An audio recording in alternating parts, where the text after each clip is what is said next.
All right, we are live. Right. Just so everyone knows, this is, and I say this every week, but it is truly my favorite part to see the names like popping up. Floyd Kennedy from Colorado Springs. She hasn't missed one of these. Good to see you again, Floyd, or at least your name. I can't wait till I can see your face. But this is, I love the names that are just coming up. We have, about 175 people that registered to be on the call today. So we'll see that number ticking up quite a bit. Happy Thursday, everyone. I had a big revelation yesterday when I was working and we were getting ready to do takeaways for the marketing webinar that was yesterday. And it hit me that July is next week. Like I completely zoned out of it being the 25th at the end of June. So it's crazy to me that it's July. I don't know how that happened. Corona time. It's a curious one. Don't try to keep track of it. It's all over the place. Oh, and I work from home all the time, so it really shouldn't be affecting me this way, but it totally is. Yeah. Mm-hmm. Alfredo Gonzalez. I always have to call him out because he's on like every single one of our calls. Miss seeing you, my friend. So as normal, we're going to jump in here. We have a great topic, and I think it's going to garner a ton of information and questions. As always, use the chat box. Let us know where you're coming in from. Say hello to us. We'll do the same thing. But if you have specific questions as we start really jumping into this topic, use the Q&A box if you can, because that's a great place for all of the questions to be in a one central location that all of the panelists can go to. It makes it a little easier. Betsy Cooper with Tour Operator Land. Tour Operator Land has sponsored every single one of our webinars, so I want to make sure that I do a call out to Betsy. And if you are not on Tour Operator Land or don't know what it is, certainly contact her and learn a little bit more about it. It's a great tool for operators, domestic, international, receptive, to get some royalty-free photos and itineraries and learn more about what you're doing in your destination. So definitely touch base with her. And if you don't have her email, I know Betsy's going to put it in the chat box so everybody can see it. And we're going to jump in because we have been talking to operators. We have been talking to airport directors, and one of the things, the piece of the puzzle we haven't been talking to are our colleagues. When is the right time to sell? Are you selling? What are you seeing in your market? We have a great cross section of people on this call, from East and West and middle United States, large attractions, museums, restaurant conglomerates. We have everything going on here. And we want to really just have a solid conversation of how do you sell and don't come across as tone deaf? Are you marketing? What's working? We have some cities that are still closed. We have destinations that are wide open. We have destinations that are kind of opening. So we really have a great cross section of the industry here. So certainly jump in and ask questions, and let's see, as always, if we can garner some information and figure this out together. So I am going to let the panelists introduce themselves and talk about where they're from and kind of what the role they're in right now and what's going on in their destination or attraction or museum or restaurant. So in my screen, Roxanna, you're to my left. So we're going to start with you. All right. Hi, everyone. Happy Friday, Junior. This is Roxanna from Earl Enterprises restaurant group. We have Planet Hollywood, Buca di Beppo, Bertucci's, Cafe Hollywood, Chicken Guy, Earl of Sandwich, and newly acquired last week, Rio and Bravo restaurants. Most of our restaurants have been open. Our Buca di Beppo's and our Bertucci's have been open throughout, doing delivery and to-go business. And I would say 90% of the restaurants are now open for dining, either at a 25% or 50% capacity, depending on where they're located and based out of. I work out of the corporate office based in Orlando, Florida, and I work for Travel Industry Sales. But right now, I'm pretty much doing everything that's travel industry. My forte was international, but now it's domestic, international, and everything in between. And I'm really excited to be here and hear what everybody else has to say. Awesome. I love that that you acquired something new during this time, right? Most everybody thinks that everything is stopping, but good for you, Brio. Yeah, good news. Absolutely. Congratulations. Jodi, what's going on with you? So good morning or good afternoon to those of you on the East Coast. So I am the Senior Director of Tourism Development at PIER 39 in San Francisco. So we just opened about a week ago. We are not fully open at this point. Our restaurants are only doing outdoor dining.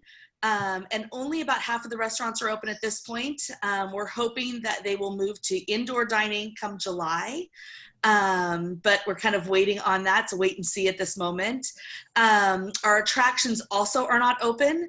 So it's really just retail at this point, retail with some outdoor dining. We did add a ton of outdoor dining in all of the spaces throughout the pier, which was kind of a change for us. It's something we typically don't have. But as Roxanna said, probably my forte was international with a little bit of domestic, but now kind of doing everything. So just happy again to learn from everyone else here on the call. I love it. I love that we are the queens and kings of pivoting, right? And have been throughout our entire career, I can say for everyone on this call. But Isaac, tell us a little bit about what's going on at the 9/11 Museum. Hi, everybody. Well, my name is Isaac. Isaac Pacheco with the 9/11 Memorial Museum. I'm the director of sales, group sales. We've been closed since March 13, since this started. But fortunately, and this is big for us right now, we just announced last week the reopening of the Memorial Plaza on July 4th. This is big and huge for us, finally. However, the museum is still closed and, still TBD. That's phase 4. For reopening. Right now, New York City is on phase 2. So we're hoping if everything goes well, we might be able to open sometime beginning of August, fingers crossed, if not September, but we're aiming for August if there's no pushbacks or anything happening right now. As everybody else, we depend a lot of international travelers, I would say probably like 40% international travelers. Now everything is shifting. We are pretty much focusing right now in domestic and tri-state area visitors, which is, they're really hard for us, for New Yorkers just to come and visit the 9/11 Memorial, but I think like everybody's supporting the cause, supporting them, what we are, what we do. And I think we expect to see, some locals coming and visit us and, helping us, in the museum. Love that. Glad that you're getting open. That's exciting news. It is. It is. Hopefully, everything goes well. It will. I know it will. My fingers are crossed. Daniel, how's San Francisco, my friend? Hey, Sherry, and hello to all the friends on the call. It is nice and comforting to see a lot of familiar names. I do miss the industry meetings and social events. It's been a while now. I think I saw you last at Connect Travel Summit, which was in February. And I kind of remember making fun of all the Purell bottles on the table, which I apologize for because that clearly was the right move. No, but you know what's funny is we talked about all the plastic. Like we both had this serious conversation about sustainability, and we were like, oh, all the plastic on the tables. But it's true, which I wrestle with. That's a whole nother topic because the environment's getting a break in a lot of ways. The air is clear, but there is a lot of single-use plastics and whatnot. Yeah. Anyway, so things in San Francisco are okay. It's been a long haul. We've been closed for a while. We are starting to reopen, and the reopening timeline was just expedited the last couple weeks, including a big announcement this week that June 29th we'll start to have museums open, bars, and a whole slew of other services, nail salons, haircuts, things like that. So it's an exciting moment. I do hope that cases start to slow down and that people feel comfortable. San Francisco's done a really good job of combating the virus. We have been one of the lowest major metropolitan areas in the country in terms of the amount of infections and the amount of deaths. So really proud of our city's leadership. And I do hope it stays that way because I think international travelers really care about that and will be looking for safe destinations moving forward. So my job, yeah, it's like everyone else said, it's kind of all over the place. Our company, like most DMOs, have faced some severe cuts. We're really short staffed, so I'm doing a little bit of everything, but I am certainly still focused on the trade. And so I think today's topic is really timely, and I'm excited to hear from all my colleagues on the panel. Awesome. Loving your backdrop, Liliana. Oh, yes, Dallas. Hi, everybody. Good morning, good evening, good afternoon. I mean, I see that we have people even from London, which is great. Yeah. It's the most international we're going to get right now, I think. Yes. London makes me happy. You know, it's been a crazy few months here in the city. As everybody else, my role is mostly international leisure sales. I oversee domestic, but now I'm full-time, everything leisure sales, domestic, international, you name it. So the city has been opening, you know, at 50% at this time. We have museums that are open and are embracing, you know, the different measures, mask, installing new, you know, hand washing fountains, and etc. And other museums are just not ready to do it yet. So we're keeping track of, you know, the possible experiences that you can have right now on our site. I think you can still come to Dallas today and have a great vacation. You're just not going to have everything open, but I think there's enough open to have a vacation. And I think, you know, that's the struggle with messaging, right? You know, it may not be everything, but it's still really great things to see. And I think everyone on the call is struggling with how to get that across in what we would consider the right tone and the right manner. Julie, what's going on with Attractour and Hershey's? Yeah, hi everyone. Great to be on the call. Thank you, Sherry and Betsy, certainly. Yeah, it's neat to see friends, and as Daniel mentioned, all our colleagues. This is exciting to kind of be together, sort of, right, in the same place at the same time. So my company is Attractour, and it's really focused on business development for tourism, attracting tourism to a destination or an attraction. But most of you know me as Hershey's Chocolate World. I've been with them for 5 years, and thankfully I love working with them. We have a location in Hershey, PA, and I also represent the Hershey Times Square store. So we've had some exciting things. I saw Audrey's on the call from our Visitors Bureau. Lots of great things happening here. June 5th, we were able to open in Hershey, Pennsylvania at Hershey's Chocolate World for just for retail, for some retail and some takeout sweet treats. And we weren't sure how it would go. We started in the thousands of people coming on weekends, which was great. And on June 19th, we were able to open 2 of our 4 attractions. So that's really exciting. So our free tour ride is now open, and also our top attraction, Create Your Own Candy Bar, where guests make their own bars, and you know it's been going really well. Now we're jumping into 2000s on the weekends, and guests are coming from all over, locally and you know, throughout the country. So it's been very exciting for us. Again, no one knows what to expect. No one really knows, will they come, right? There's all those things. So we're excited to see great response. As far as New York City, Isaac, certainly, you know, we're in phase 2 in New York City, but we are a retail location in New York. So we are, it's crazy, but we're actually still set up for Easter, which is so crazy. So it's going to take us some time to regroup. So we're going to be opening our New York store. We're scheduled for July 10th for our opening for New York. So we're really excited to get things moving in Times Square again. And, you know, it's just such a great industry, and, you know, great time to all come together. Yeah. Agreed. Make your own candy bar. See, I've missed seeing everyone, but there's been like 2 or 3 shows we haven't been out together, and she always puts the best bag of candy. So it's been really hard, Julie. Well, I have candy at home too, and I think through quarantine I probably put on like 15 pounds, which probably shouldn't mention that, but yeah, I love, not only do I love the job, I love the candy, so yeah. So, but I agree with you. I feel like to an extent, we're kind of stepping back and starting at zero again. Like we had all of these plans and clients, and we knew what we were doing at what time of year, and we're kind of taking a step back and having to reboot and start again with a totally new plan. Yeah. And I know, Laurel, let's talk about saving the best for last, right? Not last but not least. Laurel, how's Nashville? I know you guys are slowly opening, and what's going on? Hey, Sherry, thank you so much. I've really enjoyed this Connect Travel webinar series, so thank you for inviting me to be part of this today. It's great to see all the panelist faces and everyone that's tuning in. I do miss everyone. It's been hard missing out on those travel industry events that are such a huge part of kind of the warm and fuzzy feelings that we get as part of this industry. But being able to stay connected this way has definitely been a saving grace.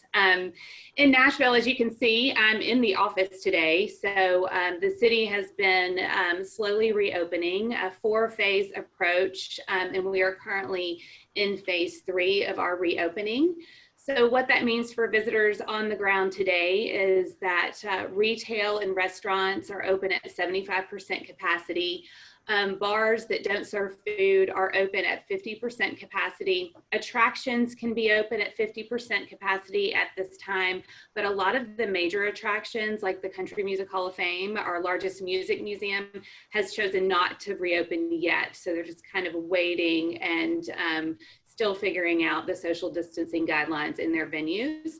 But what we've really been focused on in Nashville is a community-wide good to go program. We've engaged the local community and come together with Vanderbilt Health and Ryman Hospitality to create a good to go health and safety platform so that all of the businesses in Nashville that choose to engage in the platform can learn best practices for how to prevent the spread of coronavirus at their location. So it's been, it's what we've been leading with, as everyone else I'm sure on this panel when they're talking to clients, we're talking about health and safety. So we're just really focusing on getting the community up to speed and signed onto this program. We've gotten an enormous response, really positive response from the local community. So we're excited about moving forward through the summer and just continuing to promote that we are a safe destination for people to visit when they're ready to travel again. I love that. And you mentioned something that actually was one of my questions to kind of jump into. I think everybody wants to know if you're selling and if you're selling how, right? And are you still on an inspirational mode if you're selling, or are you on an operational mode? And you talked about health and safety. Are you sharing that with the trade in addition to your local community?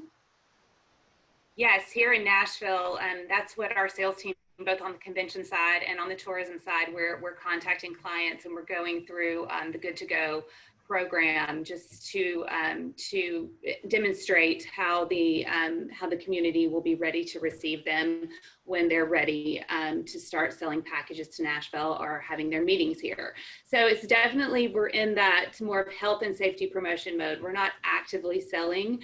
We started with inspirational content like everyone did early days, but we've definitely moved into this more health and safety focused mode. And really what has been interesting to me is, as everyone's been isolated and separated, it's been a great time to really reconnect with clients because they have time to talk to you. And so you get on the phone with someone, and what used to be a 15-minute phone call could now last an hour, and you're really catching up on your life and what's going on personally. And so it's just taking advantage of this slowdown and really just reconnecting with each other in that way, so that when we are ready to get busy again and work, our relationships will be stronger for it.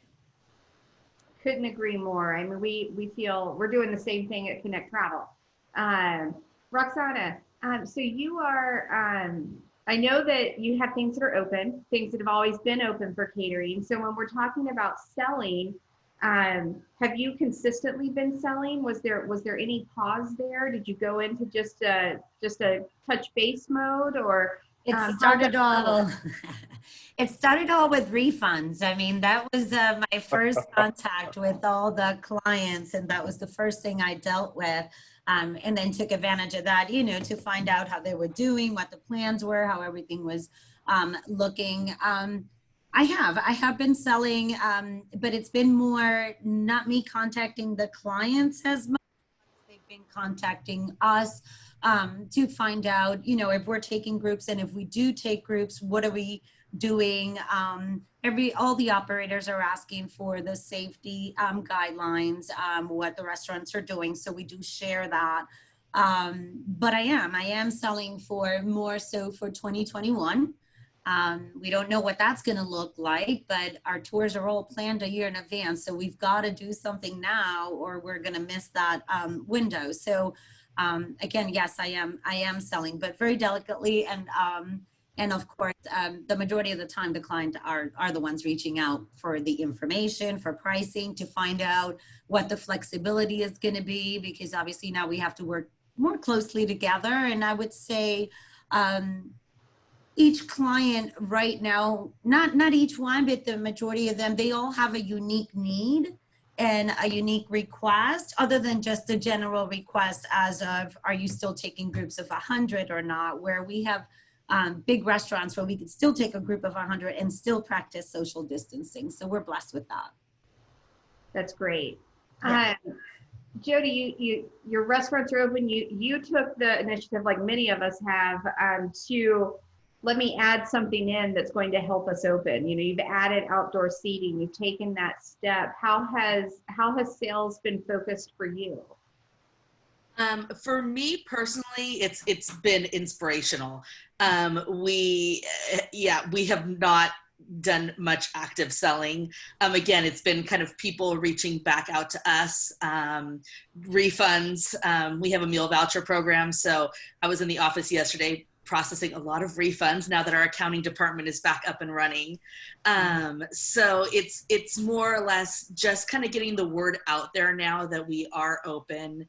For the restaurants also, I would say they're not actively out there selling for groups, or for even FITs at that. Really, it's just kind of walk up. They're just trying to get their bearings and know that the current situation will work, and just trying to get walk-up business.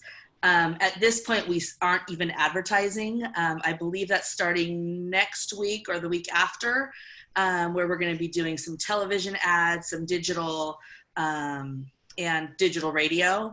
But other than that, we've just been kind of taking it very slow. It's been a very soft opening for us. I think everybody would agree that as things open up, it is that way, and certainly inspirational, as Laurel mentioned, that it started that way just to stay relevant, right, and to keep your name out there. But Isaac, you're opening on July 4th. Yes. Clearly, right? Clearly, the word has to get out there. Are you? How are you doing that? Is it a community push? Is it a local push? It's a little bit of both. Community, locals, absolutely. We've been we've been using all social media channels just to communicate with everybody, with our stakeholders, members, local community, and everybody else. We right now we depend on ticket sales, and when that got cut off, we have no money, so we have to depend on organic marketing materials that we have available, for us. Now we've been just in inspirational mode all these 3-4 months for now, just now that we just announced the reopening of the memorial. Now we've been getting a lot of traffic. A lot of people have been reaching out to us, even though since we closed, we've been in planning mode since literally day one, and we've been in contact with all our resellers, tour and travel partners and trade partners. We've been scheduling weekly or bi-weekly calls just to make sure that we're still on top of the mind, making sure that we're still here. How can we help each other out? And with those connections we've been planning some locals and regional campaigns that will be rolled out very soon, just to targeting all our local communities, and eventually domestic and international. But we've been planning this since literally March 16. And updating daily, right? Everything changes. Yes. Update. Yeah. It seems like we've been closed for years. I know. Yes. But it's been very interesting. It's been very interesting, and same as, you know, Laurel mentioned, like, you know, we have now time to communicate with the partners, tied up some relationships, and, you know, now I think, you know, things seems to be working. The ball is rolling, and we're just hoping that everybody, you know, do the right thing, and we just keep on track, and, you know, keep wearing your mask, guys, and the 6 feet distance, so we can stay on track, and, you know, hopefully, you know, we get to phase 3, phase 4, and move on and continue with our normal life, you know. Liliana, so knowing that that you were moving into opening and everything was going, I've seen bureaus that have started that advertising again, right? They started messaging, they started marketing. If Texas, you know, goes back into a pause and you slow things down, one of the questions that that we have from Matt Grayson is, if it goes into a pause and a spike in cases continues to increase, how much can you commit to full openings and marketing campaigns if you're going to pause? Do you see those things that you've started doing kind of pulling back a little bit? Well, this is a brand new development. Like, I was just looking at it when I saw this happen an hour ago. So, I'm like, what's going on? So apparently, we don't pause again. It's not going back to closing, but it's on pause for what I can understand. We are, you know, lucky, and in this case, not very lucky to have a population that is a very young population. I think the average age is 32 years old, I'm sorry. And the same goes for Houston. And in Texas right now, what's happening is the spike on COVID cases is in the early 20s and 30s. So I think, you know, people, many young people are not being very responsible to the mask. And I think it's just going to be a matter of probably enforcing that. Here in Dallas, we enforced mask last Sunday. And we hope that that's going to help in, you know, flattening that curve again that it was going up. Hopefully that's going to help. Obviously, as a destination, you know, it's out of our hands to commit to a full reopening. That's something that nobody can do. I mean, not even, you know, the experts, unfortunately, it's unpredictable. As far as campaigns, we're not doing any campaigns, any paid campaigns internationally right now. Everything is regional. Because we know that, you know, in our case, our neighbors from Fort Worth, you know, from Austin, from San Antonio, are going to be probably our primary markets. We see them driving, you know, their situation at their places is probably a similar situation that we have here in Dallas. And it's still a matter of, you know, just be careful and just wear your mask, take all the measurements that you can, and come and enjoy, you know, what we have. And the same, you know, is the same thing that we're going to be doing, right? I probably won't be going to far destinations right now. I probably will go to Fort Worth. I probably will go to Austin. I'll probably go to San Antonio. And it's just a matter of just, you know, finding that balance in the marketing to reach out to those regionals. And are you finding, and this is for everyone to jump in, are you finding that our role as salespeople with the trade, we obviously have evolved, you know, into doing a little bit of everything. Everyone has mentioned regional, everyone has mentioned domestic. How do you even begin to pivot like that? How are, you know, Julie, you have people coming in and attractions open. How did you pivot to that local regional audience? And is there a way that the trade is involved in that? Yeah, so what we found is, for me personally, I think staying connected was so important. I have some operator friends on this call, and I send out emails basically every 2 to 3 weeks. And it might have been, like you mentioned, inspirational. Like I sent recipes for Hershey products, or one time I sent coloring pages because so many moms are working with kids at home, and got this great response. It was really, to me, just staying connected. What we're finding now as we transition to selling is I do international. I also have been doing domestic, and of course student tour operators, which is a whole nother side. But what I'm doing now is listening. That's really the key right now. So my student tour operators, one of them just reached out and are looking at a virtual tour. So I'm trying to work on maybe our chocolate tasting experience virtually for them. And that way they have something to sell to their student groups. So I wouldn't maybe have designed that personally without having listened to the needs of the operators. I think that's really key. As far as our domestic, you know, we're looking at that day trip radius, right, 150-mile radius, and those operators are reaching out. So I'm reaching out to everyone to keep them informed. So if we do have anyone coming from further, they know exactly. We have a, you know, facts and documents on what to expect. We're doing temperature checks. So there's lots of things that operators need to be aware of and staying in communication with them.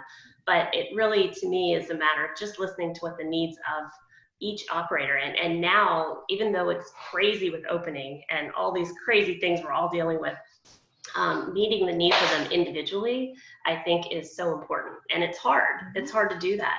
But it's going to benefit them, and long term, it's all about relationships. So we've been working, all of us have been in this industry so long, thankfully, that we've been building these relationships, and now they need us more than ever. So to me, if we have to take more time and be creative to meet the needs of the operators, that's really crucial.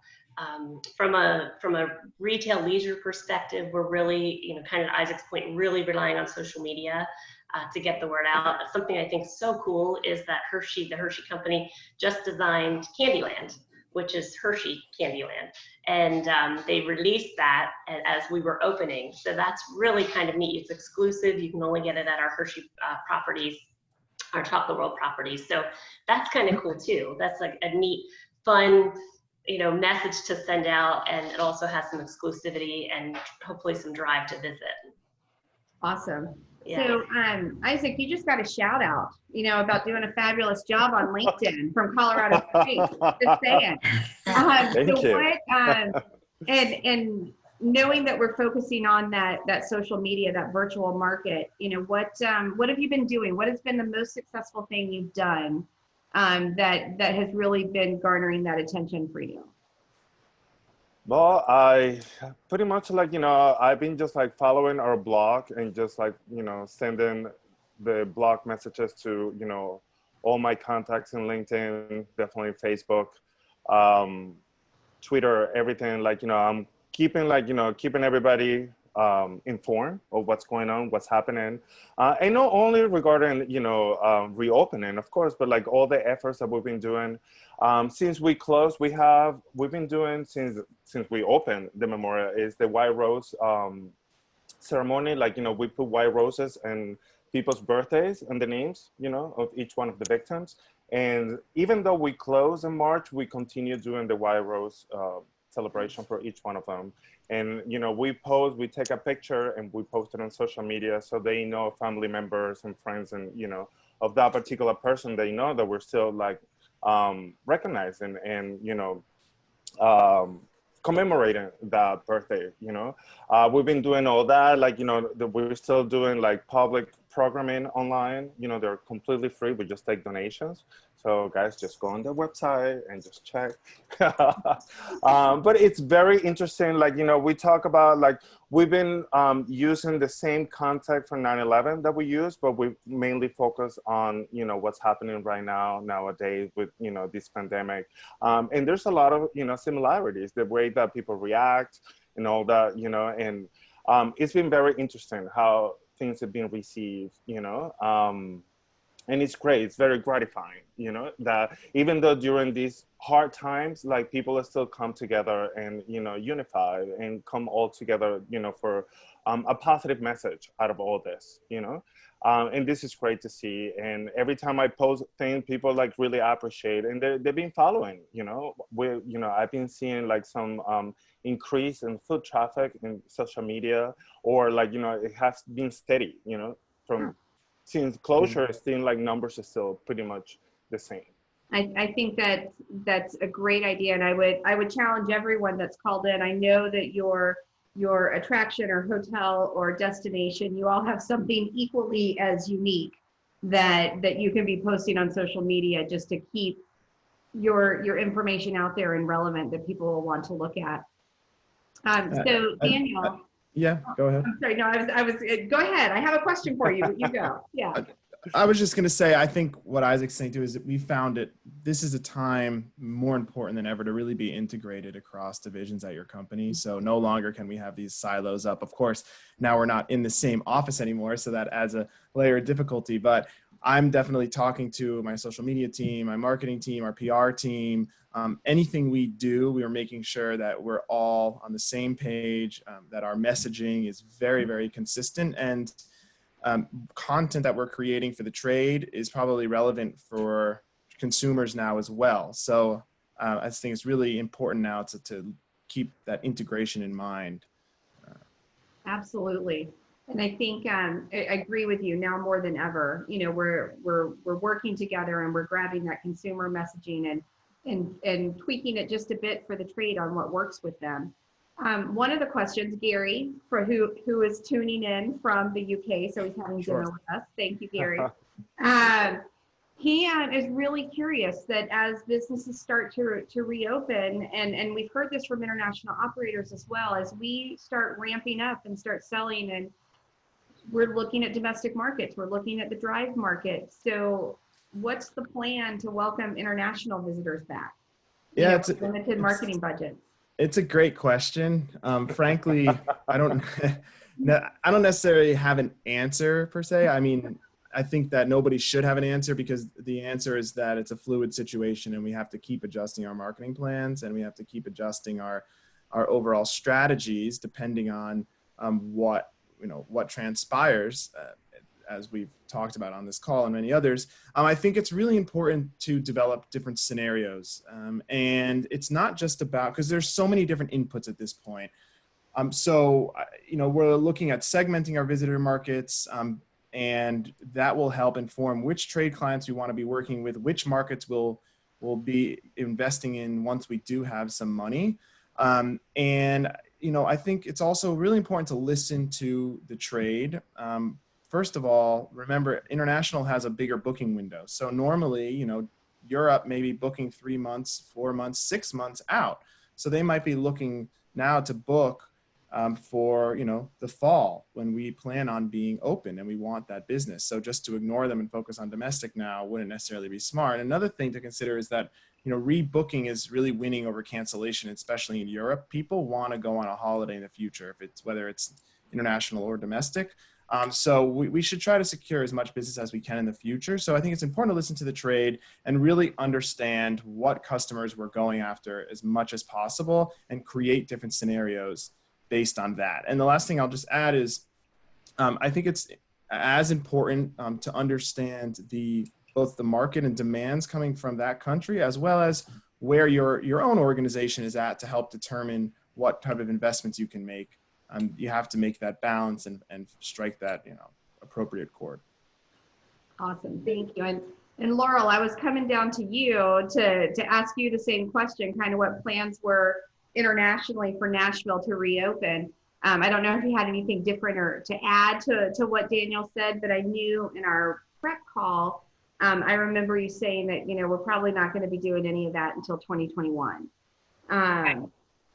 Yeah, unfortunately, I mean, our budgets are just so drastically reduced, operating budgets for next year. So I think, we've all learned what can be accomplished virtually, which again has been the saving grace of the technology that's kept us connected. So through the end of calendar year 2020, I don't foresee that we'll be doing any international trade shows or traveling just purely from a budget standpoint. With that being said, we're certainly not disconnecting from that market. That I oversee all of the travel trade sales, but the international markets are the specific markets that I'm heavily involved with. So we've kept our UK representation. That's our largest market. Is most people here could say that probably.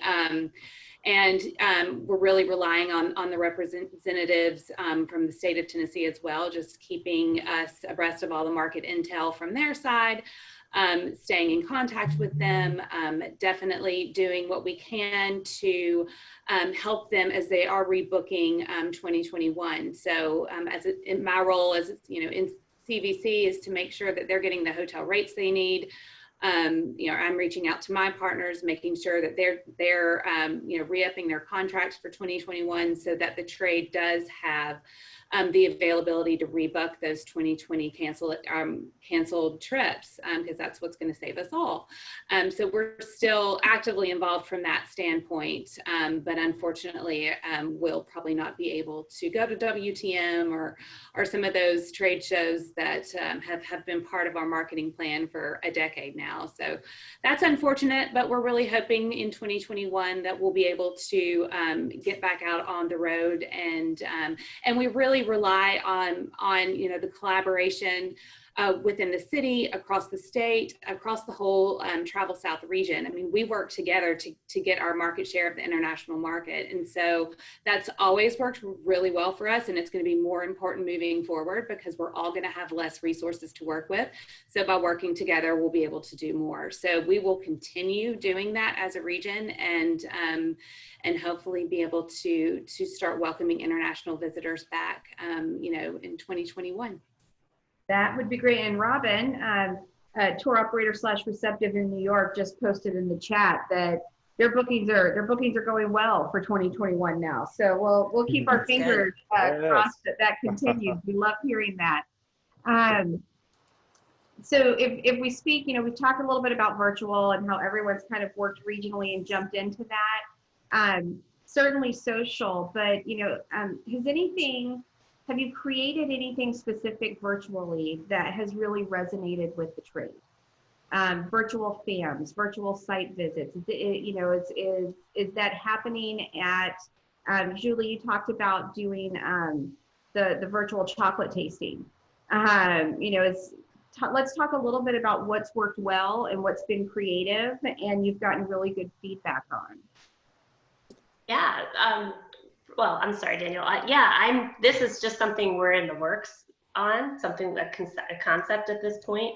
But I think that, again, listening to the needs of the operators, and I think virtual, especially if you do student tourism, virtual is something that's going to be really a way of staying connected to their customers, and as well as providing a service to the operators. So I think that there is going to be a drive for that at your destinations and certainly at their attractions.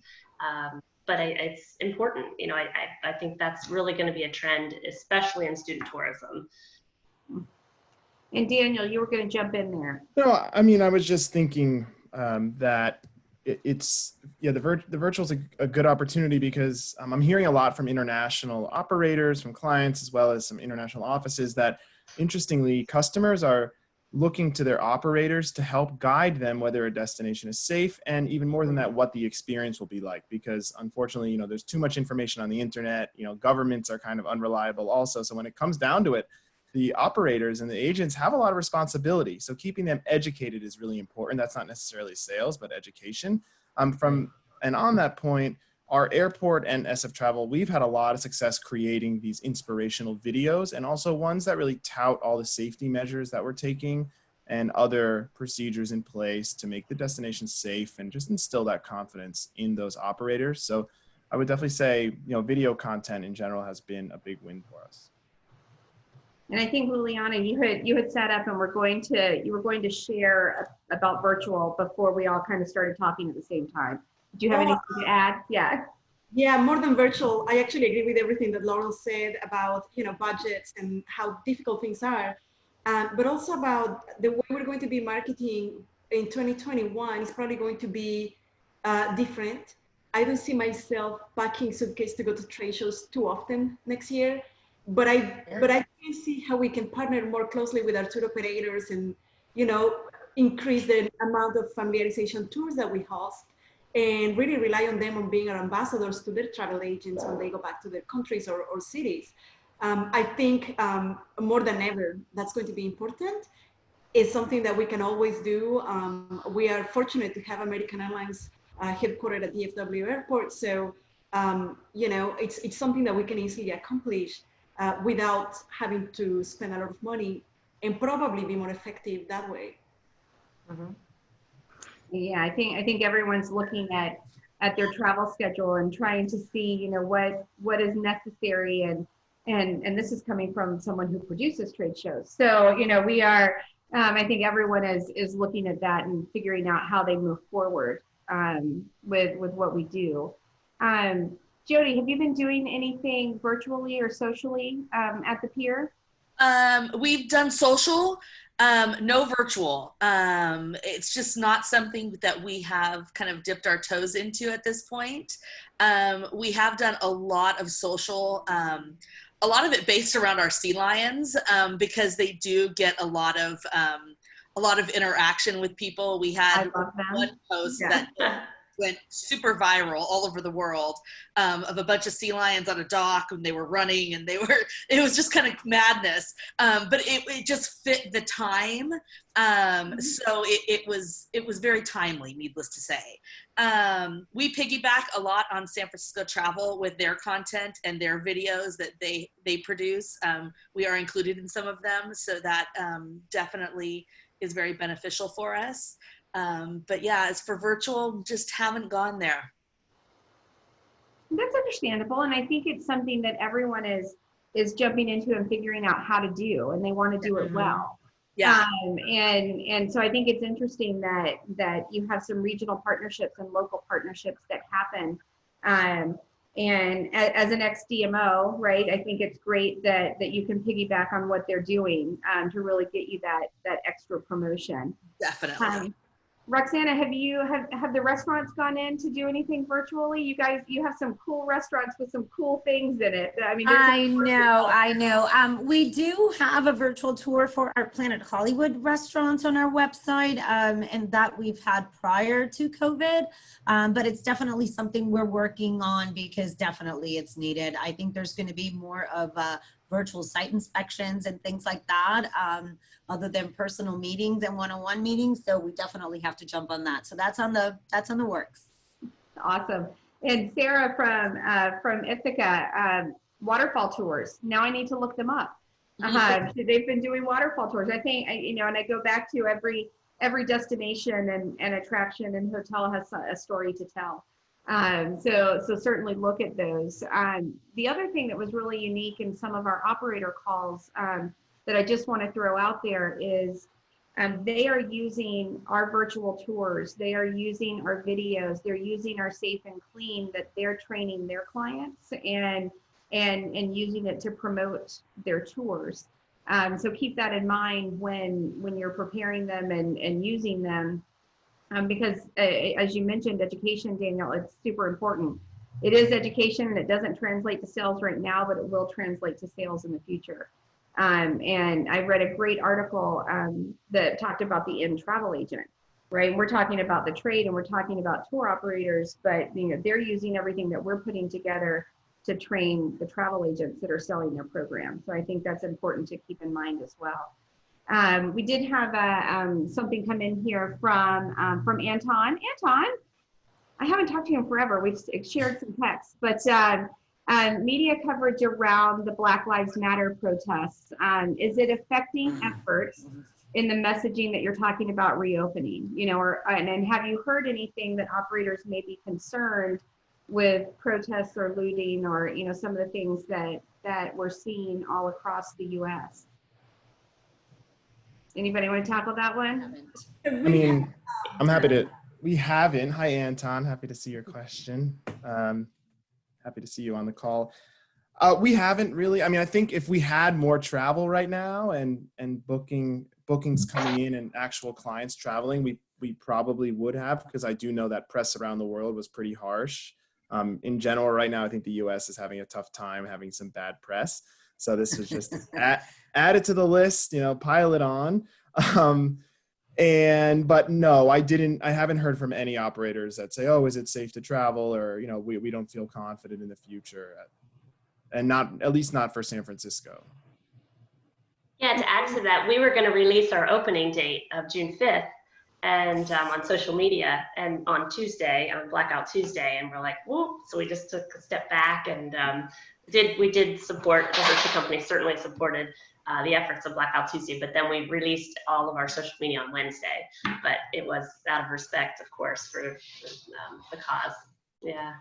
Absolutely. When I think our messaging changes in support of the movement as well. Of course. I think it's, you know, it's a very delicate messaging that you're doing because you want to support the movement, but you also want to make, you know, it goes back to consumer sentiment. We were talking about this before the call, and everyone feeling safe and secure, you know, and getting that consumer sentiment up. So we'll start seeing those travelers again. I do think it's a good question. If operators were worried, I would encourage them to ask, though. Like, don't be embarrassed to ask, or don't be ashamed. And we can have that conversation. You know, you're not going, you could still support the movement and ask, you know, sincerely, hey, is it safe to travel to a destination? Happy to field that answer. Absolutely. Yeah. Don has a great question with some of the new regulations that we talked about last night on the news and came out today for sure. With the quarantining from states that are seeing an increase in spikes. And I'm gonna come to you, Liliana, because I'm in Florida and you're in Texas, so you're one of those states that are seeing those spikes like we are. You know, anybody want to weigh in about if that messaging is going to change now that happens with some of the new quarantine measures going in? So I want to go back to you know, the protest, because yeah, sure, something happened here that I think is worth promoting, and it probably happened also in the other destinations. But we had a couple of days that, you know, protests were really intense. You know, probably disrupting what the, you know, peaceful protesters wanted to accomplish. But there were some windows broken on Main Street. And the following, you know, week, I went and drove, and I wanted to see how the city was and what was going on. And I was shocked and surprised, because what had happened is that the buildings had covered the windows with murals supporting the movement. And one of those businesses is one of our hotels, and I reached out and I said, wow, I'm super impressed that you all are doing that. And the answer he gave me was, you know, we have insurance that can cover the windows, but this is an opportunity for us to actually be part of the movement and actually send this message that, you know, we are pro, you know, Black Lives Matters. And, you know, I think that's something that we as a destination marketers don't promote, because we have to go back to say there were windows broken. But if the tour operators want to know what's going on, I think they should reach out, because there's a lot of cool stories that actually came out of that. And, you know, after that, it was all peaceful protest and, you know, pretty safe. So. Absolutely. When I think it's a movement that's gone worldwide. So I think it's something that certainly we're going to be hopefully talking about for a very long time as we make change and come not only through this pandemic, but make change through the movement. We have 8 minutes, and I told everyone that this was going to go super fast, and I don't want to stop talking, because I know that this conversation could last another hour. There's no doubt in my mind. But you know, one last question for everyone is, do you see our roles changing? You know, everyone here is kind of focused on the trade, and that's been our main role throughout our careers. We're all doing things a little bit differently. Do we think that's going to continue? I mean, do you see our roles changing into 2021 and 22 and how we interact with the trade? I think it'll be more important, actually. I mean, we'll see how this pans out. I don't want to make any, you know, definite predictions, but I'm really curious. I think the trade, like I was saying, as consumers maybe rely on travel agents more and rely on tour operators for that safety and security, I think it'll be even more important to make sure they're equipped with all the proper information, make sure that they are our sales force going out there. I mean, if we don't have a lot of marketing dollars coming in, and they do, we want them to be promoting our destinations. And maybe there'll be less of a focus on just online deals. People won't be as comfortable booking those, but I'm definitely not sure. All I know is we're going to have to get nimble and flexible, as we all definitely have been and will continue to be. I couldn't agree with you more, and I'm glad you said that, because we're totally on the same page. And there's been a couple of great articles out there that the trade will be more important than ever. Not only with the consumer protection laws in European countries and other countries, but absolutely with just what you said, with the help with knowing regulations, knowing what's happening, that the trade is going to be more important than ever. And Robin reminded me, use the RTOs. You're absolutely right. And the RTOs are going to be just as important because they know what's going on the ground. Does anybody, what else do you have to add? Liliana, what do you think our role is going to be doing? Yeah, you've always overseen domestic too, but that's going to, kind of pivot to what you're doing into next year.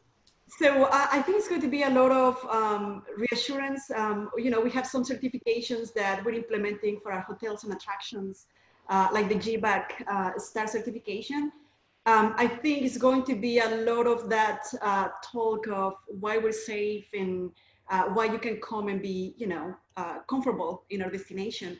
But I do think that unfortunately, there's going to be a reduced industry in the beginning.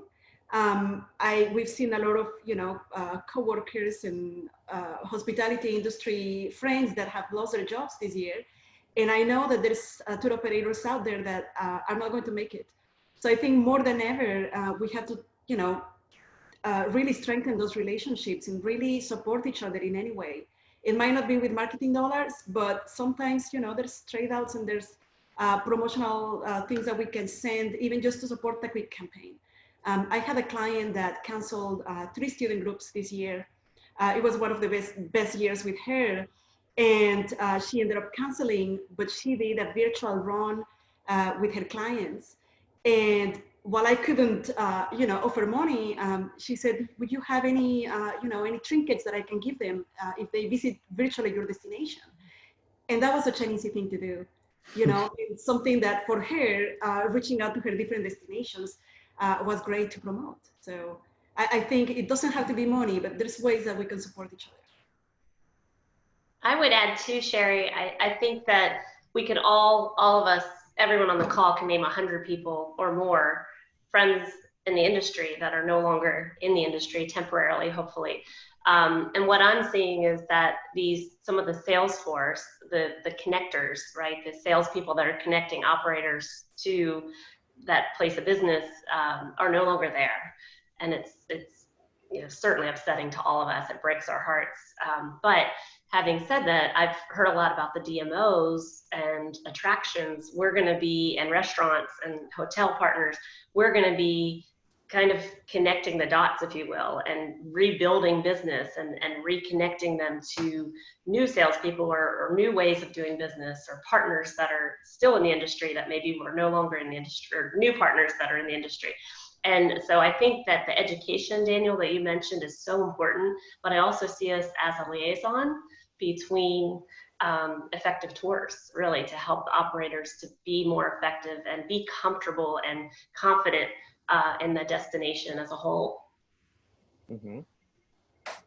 I love it. Jodi, how do you see your role changing and shifting from trade only moving forward? It's already started to shift a little bit. I mean, during this time that we've had, I was working on our crisis PR plan. I am not the PR person, and I spent hours working on this plan. I'm like, well, it seems a little late for the plan, but it was an opportunity for me to kind of go into something. Sorry. I was just about to say, I love it when that happens. I do too. It was a chance for me to kind of dip my toes into something different that I normally don't do. So I do think it is going to be a lot of flexibility. But I do think that, trade is still going to be so important. And I think it's all kind of a level playing ground. It's kind of starting over, like Julie was saying, the connectors, now is our time to really shine and to really bring out those relationships and strengthen them. So it's a very interesting time. Yep. That it is. Isaac, do you have something to add? Yeah, well, more of the same, but at the same time, we readapting at this, during all this time, some of our trade partners, unfortunately, some of them will not make it through this, but some others will just focus on what they do best. And that's going to make a big shift in the market, because they're going to be focused on what they do best, and we will have to follow that trend and learn what they do. Some of them will be will be focused more on quality of the product that they offer. You know, I already got an email yesterday from one of our partners. You know, they're going to be a little bit more selective of, you know, the product that they offer, and we're going to start seeing more and more of those big resellers in the market. We need to learn and adapt in the market, and definitely, you know, it's going to be a new normal, and we just have to learn and ride with it. You know, it's whatever happened before March, it's the old school. Now we just have to adapt, and yeah, there's going to be change, but it's more, instead of a change, it's more an adaptation of the new, you know, the new beginnings, the new normal. New normal, next normal. I think we all have our own words for it. And, you know, Roxanna's selling to social groups now, right? I mean, that's what she's coming into. Yes, I'm focusing on brides and and bridal parties, because that's what's coming up, and that's the immediate opportunity. So hey, that's what I do. That's what you do, right? So we're at 2 o'clock, but I want to give one last opportunity. Anybody have some last minute thoughts? Any huge notes of wisdom there to our colleagues out in the industry? Now may not be the right time to sell. It may still be inspirational. We could be soft selling, but any final thoughts or words of wisdom? I'll add. Go ahead, Laurel. Oh, I'm sorry, Julie. No, you're great. Go ahead. Okay. I'll just say that, you know, we're never going to have to fight for our seat at the table again in the travel industry. I think that, you know, this crisis has really shined a light on the importance of tourism. And, you know, moving forward, I think that we're all going to be in a better position to fight for the importance of this industry. And we've overcome really hard things before. And I know the resiliency of this industry is real, and we will bounce back. And there's so many creative people out there. And I think we're all just really motivated to get our colleagues that have been furloughed back to work. And, you know, we just have to keep being positive. I mean, travel is, you know, positive. And I think it's our job in this industry right now is to keep the message positive. There's so much negativity out there, and we really have to shine the light. I love that. Thank you. And Julie, I was just going to add 2 words. That was stronger together. I love that our industry is using that, and I think that is fantastic. I love that too, and I will end with that. We are stronger together. We're Tourism Strong, and everyone on this panel has agreed to share their information. If you have questions on anything that we've talked about and want more information from anyone, reach out to them. They're happy to have a conversation with you and talk through anything that they've done that you might take inspiration from. I would be remiss not to take this opportunity to say that even though travel budgets are crazy, we are planning to move forward with a face-to-face meeting in Orlando, September 8th through the 10th. And if you want more information on it, we're really excited about the safe and clean protocols that we've put together, so we can prove that we can continue to meet in person in a safe and clean manner and move this industry forward.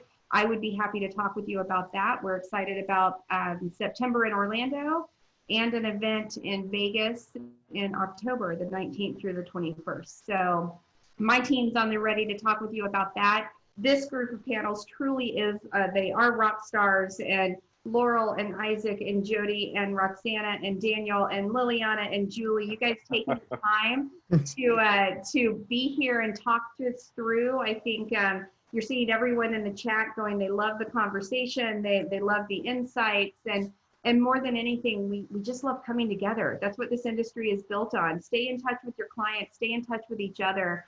And all together, we're going to get through this, just like we have other things, to Laurel's point, and move forward.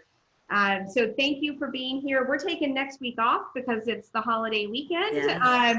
So we'll be back the week after next with webinars, and we look forward to continuing to have everyone tune in. Panelists, again, thank you for taking the time. Love you guys. Thank you. Thank you, guys. Have a good one. Stay safe. Bye, guys. Bye-bye.